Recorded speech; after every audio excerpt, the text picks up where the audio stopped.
Hello everyone and welcome back to the channel. Today, we re-diving into a developing story from the Rugby World Cup 2027 Final Qualification Tournament that has everyone talking.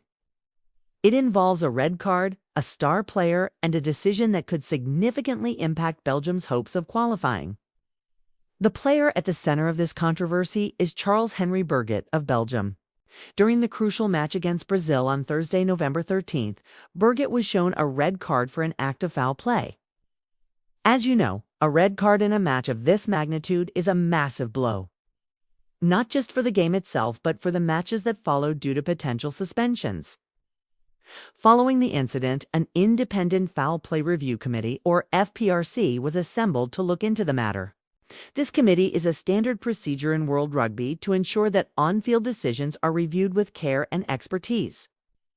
The committee for this case was chaired by Xiao-Ing Wang from Singapore, and she was joined by two highly respected former referees, Donnell Courtney from Ireland and Valeru Toma from Romania. They met on Friday, November 14th, to analyze all the available evidence, including various camera angles of the incident that led to the red card. Now, this is where the story takes an interesting turn. After reviewing the red card incident, the Foul Play Review Committee made a significant decision. Instead of issuing a standard sanction or clearing the player, they decided the case warranted a more in-depth examination. They have officially referred the matter to a full disciplinary committee. What does this mean? Essentially, the initial review committee felt the incident was complex or serious enough that it needed a full-blown hearing.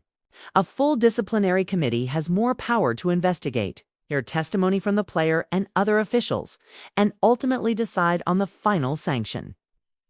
This referral suggests that the initial review panel might believe the foul play could be on the more serious end of the scale.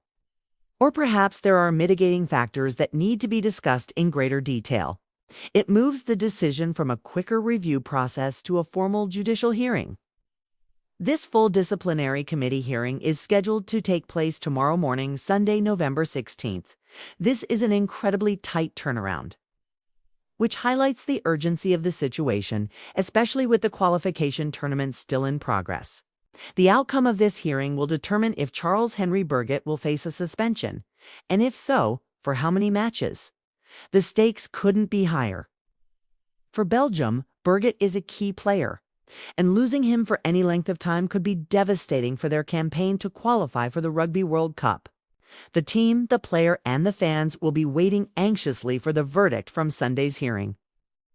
The decision will not only affect Belgium's squad, but could also set a precedent for how similar incidents are handled throughout the rest of the tournament.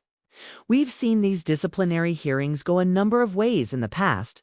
Sometimes, the committee might agree with the on-field red card and issue a standard suspension based on the World Rugby sanction framework. For example, a 2 or 3 week ban. In other cases, they might find that the foul play was more severe than it appeared and increase the suspension.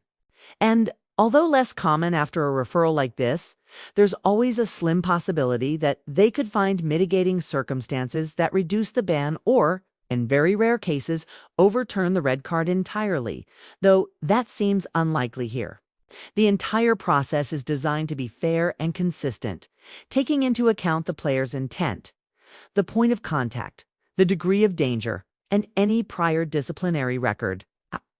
The committee will weigh all these factors before delivering their judgment. We will be following this story very closely and will bring you the update as soon as the decision is announced. What do you think will happen? Do you think the red card was justified? What kind of suspension, if any, do you think Berguet will receive? Let me know your thoughts down in the comments section below. I'm always interested to hear your perspectives on these big rugby moments. This is a critical juncture in the Rugby World Cup 2027 qualification journey, and this decision will surely have ripples throughout the tournament. Thanks for tuning in for this update. If you want to stay on top of this story and get all the latest news from the world of rugby, make sure you hit that subscribe button and turn on notifications. I'll be back with a verdict as soon as it drops. Thanks for watching, and I'll see you in the next video.